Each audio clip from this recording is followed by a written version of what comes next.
উচ্চশিক্ষার স্বপ্ন নিয়ে যুক্তরাষ্ট্রে পাড়ি জমেছিলেন তারা, কিন্তু কে জানত সেখানে অপেক্ষা করছে মর্মান্তিক এক পরিণতি।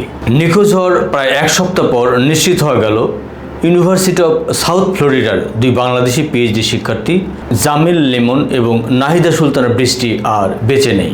লিমনের ক্ষতবিক্ষত মরদেহ উদ্ধারের পর পুলিশ গ্রেপ্তার করেছে তার রুমমেট ২৬ বছর বয়সী মার্কিন নাগরিক হিশাম সালে আবুঘার বেকে।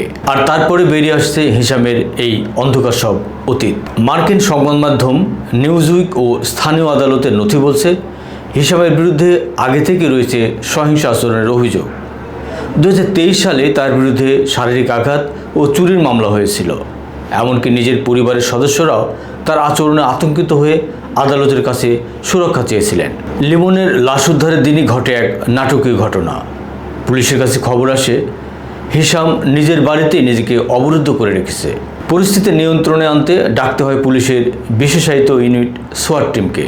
দীর্ঘ উত্তেজনার পর অবশেষে আত্মসমর্পণ করতে বাধ্য হয় এই ঘাতক। হিশামের বিরুদ্ধে আলামত নষ্ট করা, মৃতদেহ সরানো সহ একাধিক অভিযোগ আনা হয়েছে। তবে এই হত্যাকাণ্ডের সবচেয়ে বড় রহস্য এখনও নাহিদা সুলতানা বৃষ্টি। শনিবার সকালে তার ভাই ফেসবুক পেজে স্ট্যাটাস দিয়ে বৃষ্টির মৃত্যুর খবর নিশ্চিত করলেও পুরো ঘটনাটি ঘিরে এখনও রয়েছে অনেক ধোঁয়াশা। আসল সত্য কী? ময়নাতদন্তের রিপোর্ট এলেই হয়তো খুলবে এই রহস্যের জট। প্রবাসে এমন নির্মম হত্যাকাণ্ডের সুষ্ঠু বিচার কি পাবে নিহতের পরিবার?